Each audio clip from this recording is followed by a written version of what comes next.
ప్రస్తుతం మన విద్యాశాఖ మంత్రి లోకేష్ గారు ఢిల్లీ పర్యటనకి వెళ్ళటము, అలానే వెళ్ళిన రోజే అమిత్ షా గారిని కలవటం అందరికీ ఆసక్తికరమైన చర్చగా మారింది అది.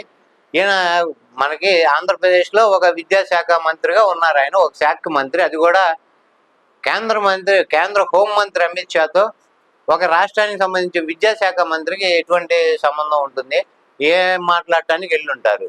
ఇది అమిత్ షా ఈయన్ని పిలిపిస్తే వెళ్ళటం జరిగిందా, లేకపోతే ఏమన్నా రాష్ట్రానికి అదనంగా ఏమన్నా అప్పులు తేవటానికి అమిత్ షా గారిని కలవటం జరిగిందా అనేది ఆలోచిస్తే, ఇది కేవలం అమిత్ షా మన లోకేష్ బాబుని అక్కడికి పిలిచింది కేవలం అక్షంతలు వేయటానికే అనే కొన్ని వార్తలు అయితే బయటకు వస్తున్నాయి. అది ఎందుకు లోకేష్ బాబుకి అక్షంతలు వేయాల్సి వచ్చింది అమిత్ షా అంటే, మన రీసెంట్గా సూపర్ 6 పథకాలు అమలులో భాగంగా జగన్మోహన్ రెడ్డి దానికి ముందు ఈ పొదిలి కానీ, మొన్న తెనాలి కానీ, దానికి ముందు రాప్తాడు పర్యటన కానీ, ఇటువంటివి మనం చూసిన తర్వాత అక్కడ జనాల్లో వచ్చిన స్పందన చూసి కూటమి ప్రభుత్వంలో కొంచెం గుబులు రేగటం సహజం. అక్కడ వచ్చిన ప్రజాస్పందన కానీ, ప్రజలు స్వచ్ఛందంగా జగన్ని చూడటానికి కానీ, జగన్ దగ్గరికి రావటం కానీ చూసిన తర్వాత మనకి ఎట్లయినా కింద కుర్చీ కింద పీఠం కదిలిపోబోతుంది అని అర్థమయ్యో ఏదో మొత్తానికి సూపర్ 6లో ఒకటన్నా విధులిద్దాం అని,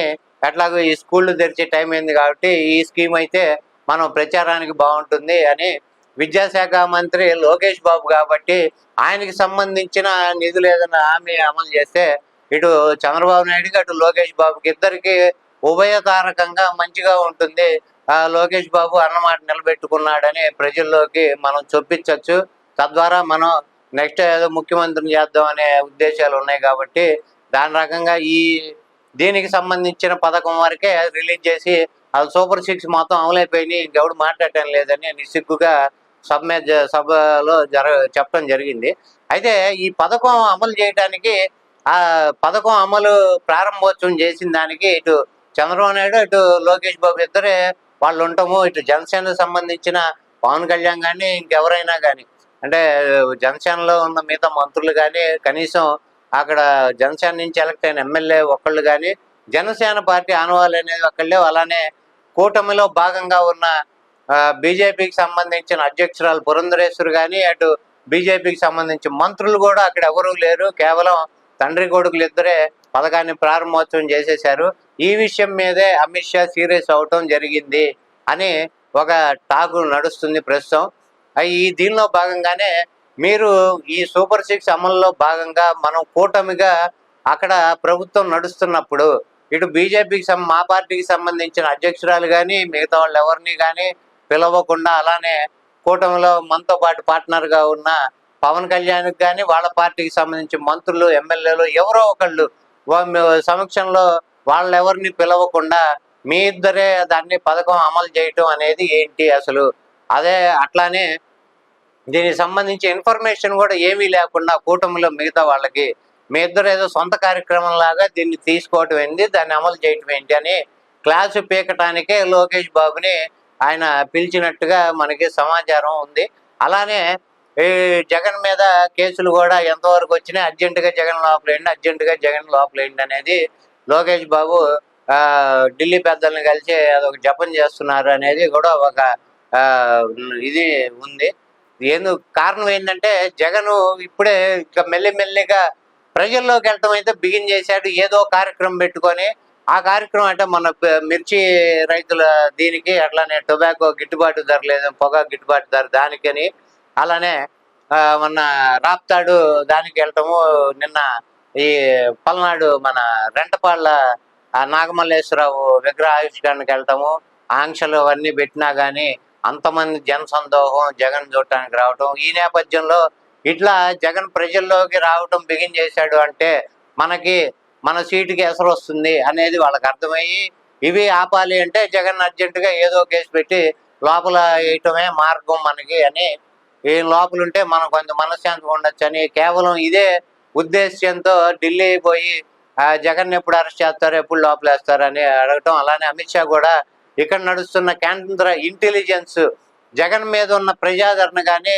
ప్రజల్లో కూటమి ప్రభుత్వం మీద ఈ సంవత్సర కాలంలో వచ్చిన అవినీతి ఆరోపణలు కానీ, ప్రజల్లో వచ్చిన అసంతృప్తి కానీ వాళ్ళ దగ్గర పూర్తి ఇన్ఫర్మేషన్ ఉండటము, జగన్ని ఈ టైంలో మనం ఏది చేసినా కానీ ఏది చేసినా ప్రజల్లో అసంతృప్తి ఇంకా పెరిగిపోవటం, ప్రజల్లో మనకి అనాదరణ పెరగటము, అలానే కూటమికి చెడ్డ పేరు రావటము, ఇవన్నీ వాళ్ళ ఉద్దేశంగా ఉండి ఇది గమనించే అమిత్ షా గారు బాబుని పిలిచి, లోకేష్ బాబుని జగన్ అరెస్ట్ విషయం కానీ అవన్నీ దాటివేసి, నువ్వు ఇంకా ఒక రకంగా నువ్వు అంత మెచ్యూర్ పర్సన్ కాదు రాజకీయాల్లో, నువ్వు అట్లా ఉండు, నీ ఆలోచనలన్నీ నీ దగ్గరే మొత్తం మూటగట్టి జేబులో పెట్టుకో అని చెప్పడం జరిగిందని, అలానే ఈ పథకం గురించి కూడా రఫ్ అండ్ టఫ్గా ఆయనకి ముఖచివాట్లు పెట్టి ఇక ముందు ఫ్యూచర్లో ఇటువంటివి జరగకుండా చూసుకోవాల్సిన బాధ్యతని, అలానే కూటమికి మనం కూటమిగా మనం ప్రభుత్వంలో ఉన్నప్పుడు మిగతా వాళ్ళకి ఎటువంటి ఇన్ఫర్మేషన్ కానీ వాళ్ళ భాగస్వామ్యం కానీ లేకుండా మీ ఇష్టారాజ్యంగా తండ్రి కొడుకులు కూర్చొని పథకాలు ప్రవేశపెట్టేయటం, అవి చేయటం ఎంతవరకు కరెక్ట్ అని నిలదీసి ముఖచివాట్లు పెట్టినట్టుగా మనకు తెలుస్తుంది.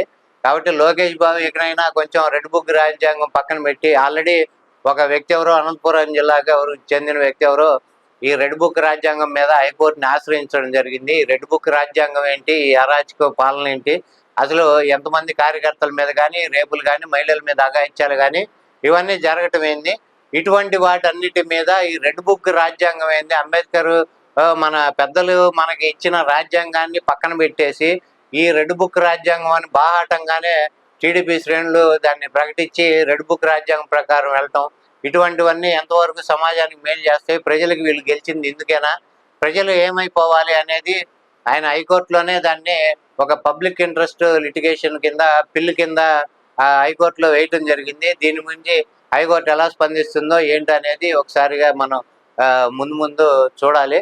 అలానే ఈ అమిత్ షా పీకిన క్లాస్ కన్నా లోకేష్ బాబు కొంచెం బుద్ధి తెచ్చుకొని ఇటువంటి కార్యక్రమాలు లేకపోతే కూటమిని కలుపుకొని పోకుండా చేసే ఒంటెత్తు పోకడలు ఆపేస్తారని ఆశిద్దాము.